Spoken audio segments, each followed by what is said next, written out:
Capítulo 12. La vida en el mundo. Hay una tradición hindú bien establecida que prescribe 4 etapas en la vida, a ramas, para los buscadores espirituales serios.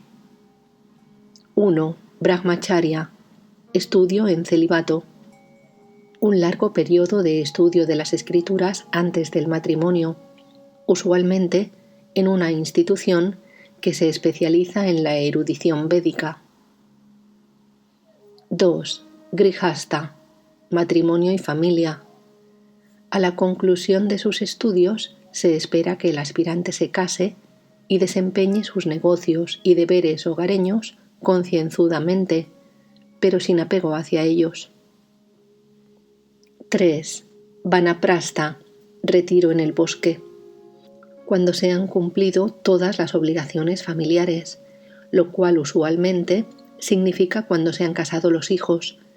El aspirante puede retirarse a un lugar solitario, usualmente un bosque, y entregarse todo el tiempo a la meditación. 4. Sannyasa, monacato errante.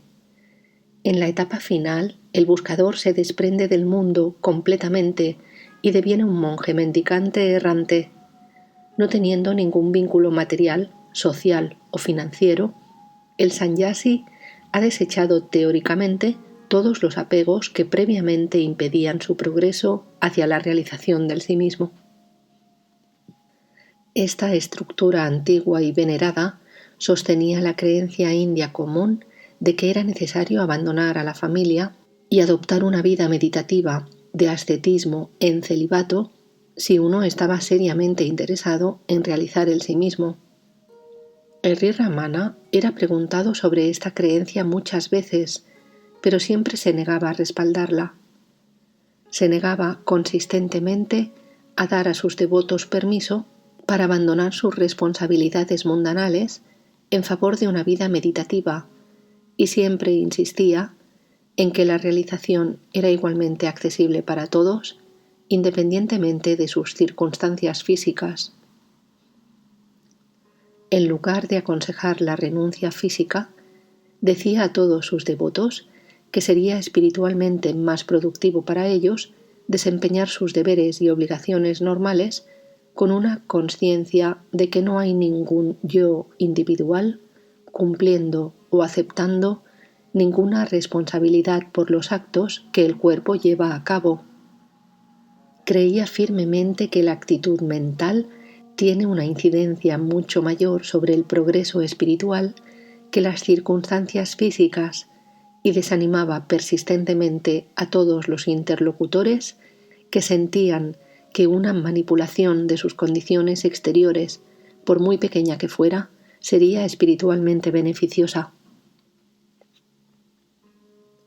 Los únicos cambios físicos que alguna vez sancionaba eran cambios en la dieta. Aceptaba la prevaleciente teoría hindú de la dieta, la cual proclamaba que el tipo de alimento consumido afectaba a la cantidad y cualidad de los pensamientos y recomendaba una moderada ingestión de alimento vegetariano como la ayuda más útil de la práctica espiritual. La teoría dietaria hindú que Sri Ramana respaldaba clasifica los diferentes alimentos según los estados mentales que inducen. 1. Sattva, pureza o armonía. Los productos lácteos, frutas, hortalizas, legumbres y cereales se consideran alimentos sádvicos. Una dieta que consiste ampliamente en estos productos ayuda a los aspirantes espirituales a mantener una mente tranquila y serena. 2. Rajas, actividad.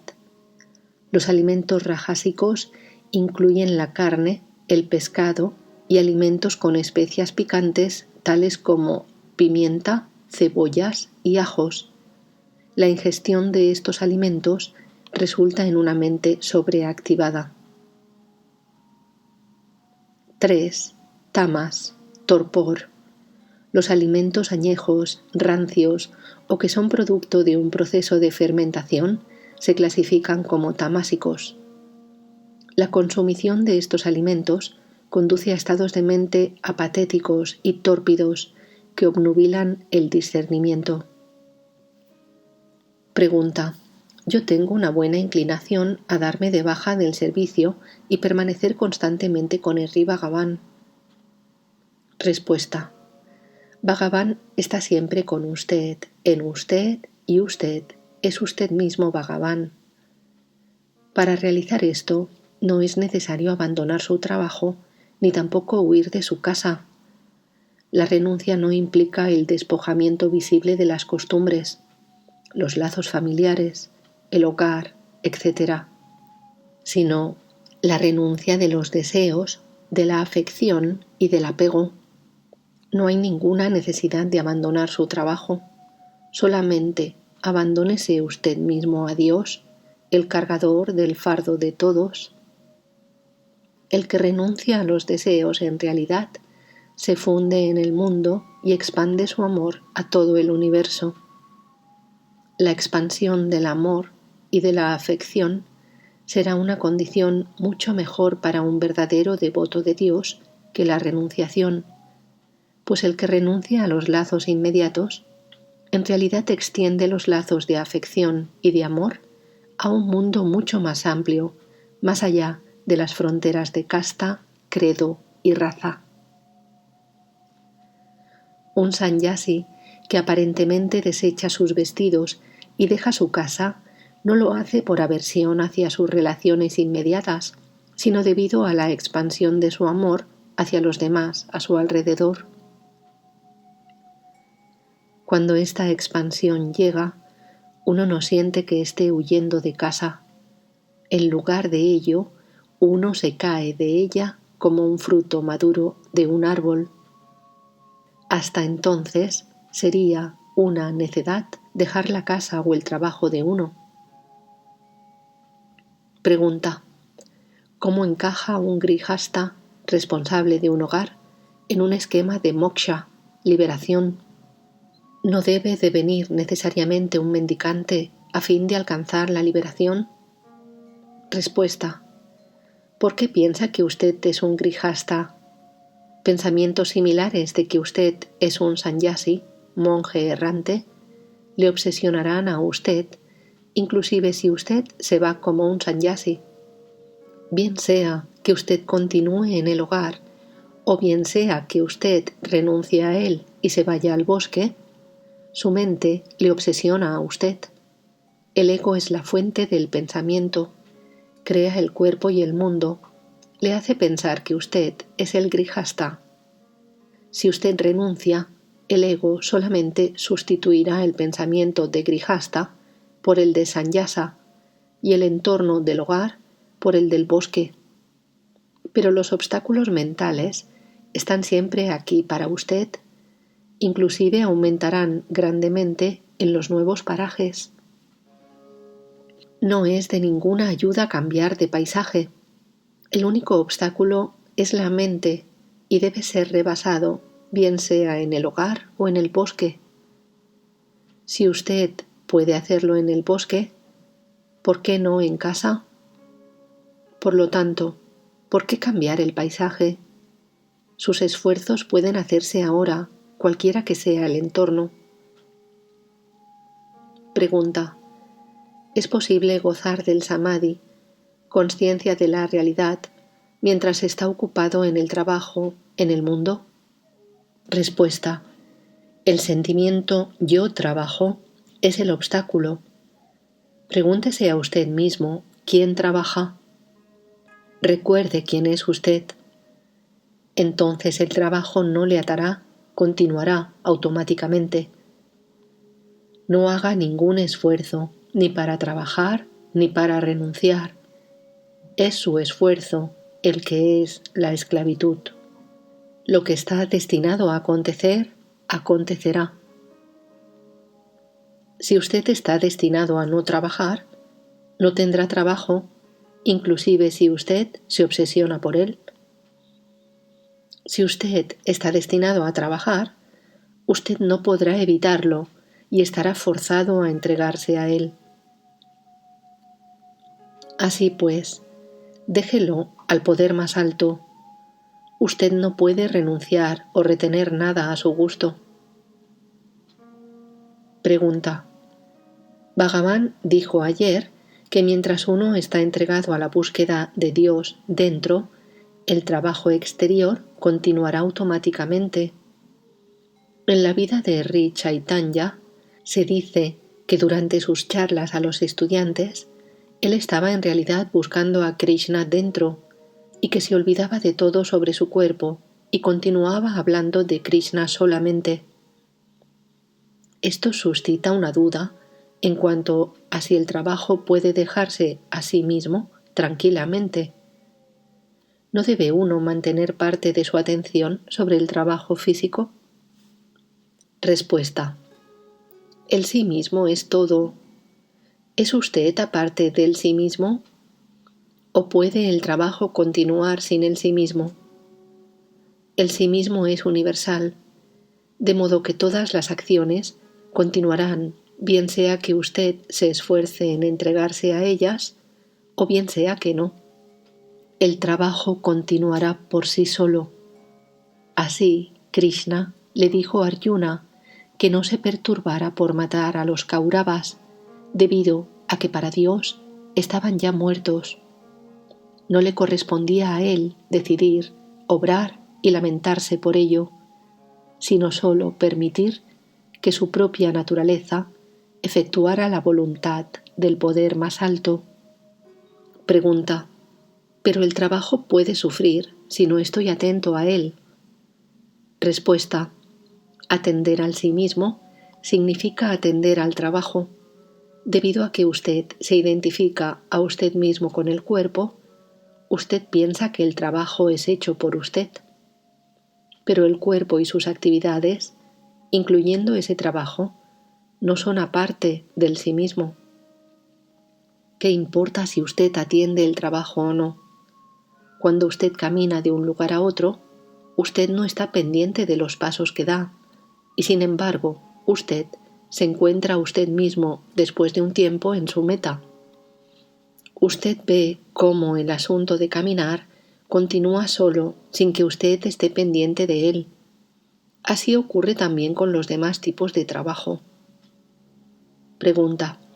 Si uno mantiene el sí mismo en recordación, ¿sus acciones serán siempre justas?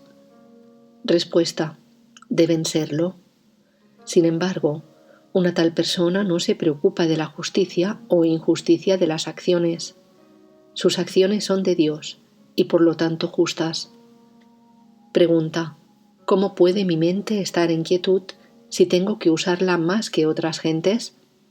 Quiero retirarme a la soledad y renunciar a mi trabajo de patrón. Respuesta. No. Usted puede permanecer donde está y continuar con el trabajo. ¿Cuál es el trasfondo que vivifica la mente, que la permite hacer todo este trabajo? Es el sí mismo, de modo que eso es la fuente real de su actividad. Simplemente sea consciente de ello durante su trabajo y no lo olvide. Contemple el fondo de su mente, incluso mientras trabaja. Para hacer eso no tenga prisa, tómese su tiempo. Mantenga vivo el recuerdo de su naturaleza real, incluso mientras trabaja, y evite la prisa, la cual hace que usted olvide. Sea deliberado. Practique la meditación para quietar la mente y hacer que devenga consciente de su verdadera relación con el sí mismo que la sostiene. No imagine que es usted quien está haciendo el trabajo. Piense que es la corriente subyacente quien lo está haciendo. Identifíquese usted mismo con la corriente.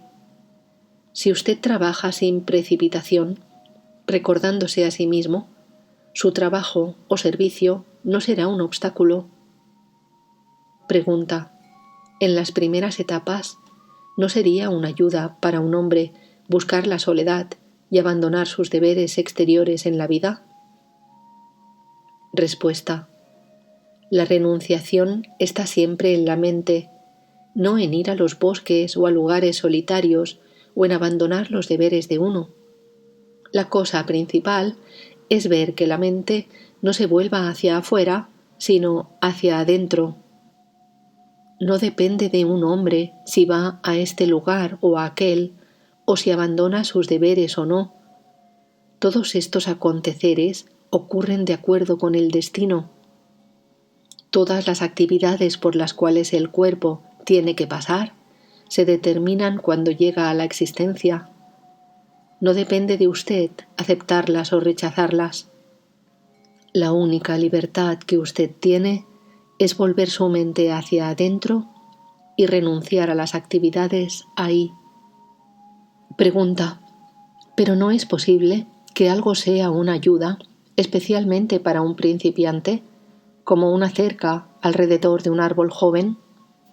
Por ejemplo, ¿no dicen nuestros libros que es útil ir de peregrinación a los santuarios sagrados u obtener el satsanga? Respuesta: ¿quién ha dicho que no son útiles? Pero tales cosas no dependen de usted, mientras que volver su mente hacia adentro sí. Muchas gentes desean las peregrinaciones o el satsanga que usted menciona, pero ¿lo obtienen todos? Pregunta: ¿por qué es que a nosotros solamente nos queda volvernos hacia adentro y no ninguna otra cosa exterior? Respuesta: si usted quiere ir al fundamento, usted debe indagar quién es usted y descubrir quién es quien tiene libertad o destino. ¿Quién es usted y por qué ha recibido usted este cuerpo que tiene estas limitaciones? Pregunta: ¿es necesaria la soledad para vichara, indagación? Respuesta: hay soledad por todas partes. El individuo está solo siempre. Su labor es encontrarla dentro, no buscarla fuera de sí mismo. La soledad está en la mente del hombre. Se puede estar en la espesura del mundo y mantener la serenidad de mente. Alguien así está en soledad. Otro puede estar en un bosque y sin embargo ser incapaz de controlar su mente. De alguien así no puede decirse que está en soledad. La soledad es una función de la mente. Un hombre atado a los deseos no puede tener soledad esté donde esté, mientras que un hombre desapegado está siempre en soledad. Pregunta: así pues, ¿se puede estar dedicado al trabajo y estar libre de deseo y mantener la soledad? ¿Es así? Respuesta: sí. El trabajo o la obra, cumplido con apego, es una cadena, mientras que el trabajo cumplido con desapego no afecta al hacedor.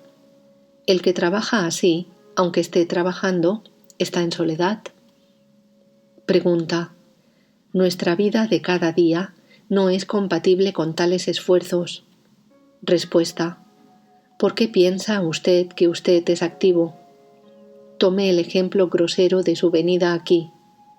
Usted ha dejado su casa en un carro, ha tomado un tren, se ha apeado en la estación, ha tomado un carro y se ha encontrado a usted mismo en este ashram. Cuando se le pregunta, usted dice que ha viajado hasta aquí todo el camino desde su ciudad. ¿Es eso cierto? ¿No es un hecho que usted ha permanecido como usted era y que ha habido movimientos de vehículos a todo lo largo del camino? Lo mismo que esos movimientos son confundidos con el suyo propio, así ocurre también con las demás actividades. Ellas no son suyas propias, pero son actividades de Dios. Pregunta: ¿cómo puede alcanzarse la cesación de la actividad, nibriti, y la paz de mente en medio de los deberes del responsable de un hogar, los cuales son de la naturaleza de la actividad constante? Respuesta: como las actividades del hombre sabio, las cuales existen solamente en los ojos de los demás y no en los suyos propios, pues aunque pueda estar cumpliendo tareas inmensas, en realidad no hace nada. Por lo tanto, sus actividades no obstaculizan la vía de la inacción y de la paz de mente. Él sabe la verdad de que todas las actividades tienen lugar en su mera presencia y que Él no hace nada. De aquí que permanezca como el silente testigo de todas las actividades que tienen lugar. Pregunta: ¿es más difícil para los occidentales retirarse adentro? Respuesta: sí, son rajásicos, mentalmente sobreactivados, y su energía va hacia afuera. Nosotros debemos estar interiormente en quietud, no olvidar el sí mismo, y entonces podemos continuar externamente con la actividad. ¿Olvida un hombre que está representando sobre el escenario el papel de una mujer que él es un hombre? Similarmente, nosotros también debemos representar nuestros papeles sobre el escenario de la vida, pero no debemos identificarnos a nosotros mismos con esos papeles. Pregunta: ¿cómo se suprime la pereza espiritual de otros? Respuesta: ¿ha suprimido usted la suya propia? Vuelva sus indagaciones hacia el sí mismo. La fuerza suscitada en usted operará sobre los demás también. Pregunta: ¿pero cómo puedo ayudar a otro en sus problemas, en sus perturbaciones? Respuesta: ¿qué es ese hablar de otro? Hay solamente uno. Intente realizar que no hay ningún yo, ningún usted, ningún él, solamente el sí mismo único, el cual es todo. Si usted cree en el problema de otro, usted está creyendo en algo fuera de sí mismo. Usted le ayudará mejor realizando la unidad de todo, más bien que por una actividad exterior. Pregunta: ¿aprueba usted la continencia sexual? Respuesta: un verdadero brahmachari, célibe, es el que mora en Brahman. Entonces ya no hay más deseos. Pregunta: en el ashram de Sri Aurobindo hay una regla rígida de que a las parejas casadas se les permite vivir allí a condición de que no tengan ningún intercurso sexual. Respuesta: ¿cuál es la utilidad de eso? Si existe en la mente, ¿cuál es la utilidad de forzar a las gentes a la abstención? Pregunta: ¿es el matrimonio una barrera al progreso espiritual? Respuesta: la vida de casado no es una barrera, pero el casado debe hacer mucho para practicar el control de sí mismo. Si un hombre tiene un fuerte deseo de la vida más elevada, entonces la tendencia del sexo se sumergirá. Cuando la mente se destruye, los demás deseos se destruyen también. Pregunta: ¿yo he cometido pecado sexual? Respuesta: inclusive si usted lo ha cometido, no importa, con tal de que usted no piense después que usted lo ha cometido. El sí mismo no es consciente, aware, de ningún pecado, y la renuncia al sexo es interna, no meramente del cuerpo solo.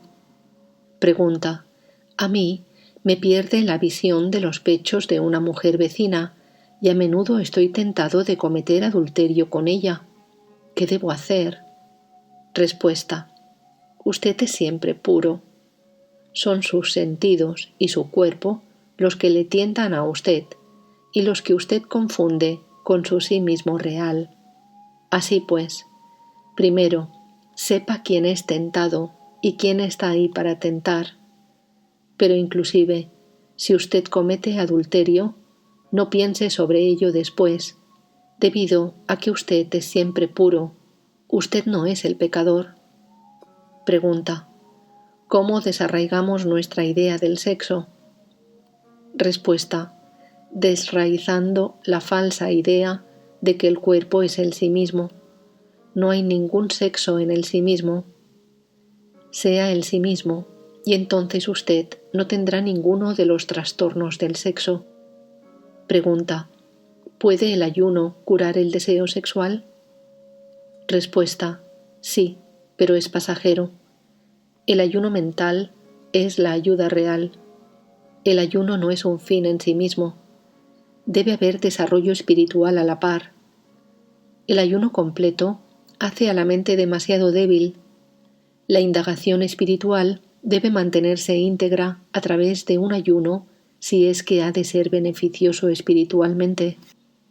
Pregunta: ¿se puede progresar espiritualmente ayunando?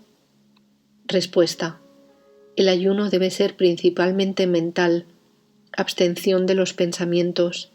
La mera abstinencia de alimento no hará ningún bien e inclusive trastornará la mente. El florecimiento espiritual vendrá más bien regulando la comida. Pero si durante el ayuno de un mes se han mantenido las miras espirituales, entonces, durante alrededor de 10 días después de la ruptura del ayuno, si se ha roto adecuadamente y se ha seguido por una dieta juiciosa, la mente devendrá pura y estable y permanecerá así. En los primeros días de mi venida aquí, yo tenía los ojos cerrados y estaba tan profundamente absorto en meditación que apenas sabía si era de día o de noche. Ni comía ni dormía. Cuando hay movimiento en el cuerpo, usted necesita comer. Si usted come, usted necesita dormir. Si no hay ningún movimiento, usted no necesita dormir. Un poco de comida es suficiente para sostener la vida. Esa solía ser mi experiencia. Una u otra persona solía ofrecerme un tazón de alguna dieta líquida siempre que yo abría los ojos. Eso era todo lo que yo comía de vez en cuando. Pero recuerde una cosa: excepto cuando uno está absorbido en un estado donde la mente está inmóvil, no es posible renunciar al sueño ni al alimento completamente. Cuando el cuerpo y la mente están ocupados en las tareas ordinarias de la vida, el cuerpo se tambalea si usted renuncia a la comida y al sueño. Hay diferentes teorías concernientes a cuánto debe comer y a cuánto debe dormir un sadhaka. Algunos dicen que es saludable acostarse a las 10 de la noche y levantarse a las 2 de la mañana. Eso da a entender que 4 horas de sueño es suficiente. Otros dicen que 4 horas de sueño no es suficiente, sino que deben ser 6 horas. Tanto vale decir que el sueño y la comida no deben tomarse en exceso. Si usted quiere cortar tajantemente con cada uno de ellos, su mente se dirigirá siempre hacia ellos. Por lo tanto, el sadhaka debe hacer todo con moderación. No hay ningún daño en comer 3 o 4 veces al día, pero no diga: quiero esto para comer y no quiero eso. Por otra parte, usted toma estas comidas durante las horas de vigilia, mientras que no come nada durante las horas del sueño. ¿Le conduce el sueño a usted a mukti, liberación? Es erróneo suponer que la simple inactividad le conduce a uno a mukti. Pregunta: ¿qué hay sobre la dieta? Respuesta: el alimento afecta a la mente. Para la práctica de cualquier tipo de yoga, el vegetarianismo es absolutamente necesario, puesto que hace a la mente más sádvica, pura y armoniosa. Pregunta: ¿se puede recibir la iluminación espiritual mientras se comen alimentos carnívoros? Respuesta: sí, pero abandónelos gradualmente y acostúmbrese a los alimentos sádvicos. Sin embargo, una vez que usted ha alcanzado la iluminación, no supondrá ninguna diferencia lo que usted coma, lo mismo que, sobre un gran fuego, es indiferente el combustible que le eche. Pregunta: nosotros los europeos estamos acostumbrados a una dieta particular y un cambio de dieta afecta a la salud y debilita la mente. ¿No es necesario mantener la salud física? Respuesta: completamente necesario. Cuanto más se debilita el cuerpo, tanto más se fortalece la mente. Pregunta: en la ausencia de nuestra dieta usual, nuestra salud se resiente y la mente pierde fuerza. Respuesta: ¿qué entiende usted por fuerza de mente? Pregunta: ¿el poder para eliminar el apego hacia el mundo? Respuesta: la cualidad del alimento influencia la mente se alimenta del alimento consumido. Pregunta: efectivamente, entonces, ¿cómo pueden los europeos ajustarse al alimento sádvico solo? Respuesta: el hábito es solamente ajuste al entorno. Es la mente lo que importa. El hecho es que la mente ha sido entrenada a pensar en algunos alimentos como sabrosos y buenos. El material alimentario ha de tenerse por igual tanto en la dieta vegetariana como en la no vegetariana, pero la mente desea tal alimento al cual está acostumbrada y que se considera sabroso. Pregunta: ¿hay restricciones para el hombre realizado con respecto al alimento? Respuesta: no. Él es estable y no es influenciado por el alimento que toma. Pregunta: ¿no se mata la vida para preparar una dieta de carne? Respuesta: Ahimsa, no violencia, ocupa un lugar destacado en el código de disciplina de los yogis. Pregunta: ¿incluso las plantas tienen vida? Respuesta: también las losas sobre las cuales usted se sienta. Pregunta: ¿podemos acostumbrarnos gradualmente al alimento vegetariano? Respuesta: sí, es la manera. Pregunta: ¿es inofensivo continuar fumando? Respuesta: no, pues el tabaco es un veneno. Es mejor prescindir de él. Es bueno que usted haya dejado de fumar. Los hombres son esclavizados por el tabaco y no pueden abandonarlo, pero el tabaco solo da una estimulación pasajera, a la cual debe haber una reacción con más ganas. Tampoco es bueno para la práctica de la meditación. Pregunta: ¿recomienda usted que se abandone la carne y las bebidas alcohólicas?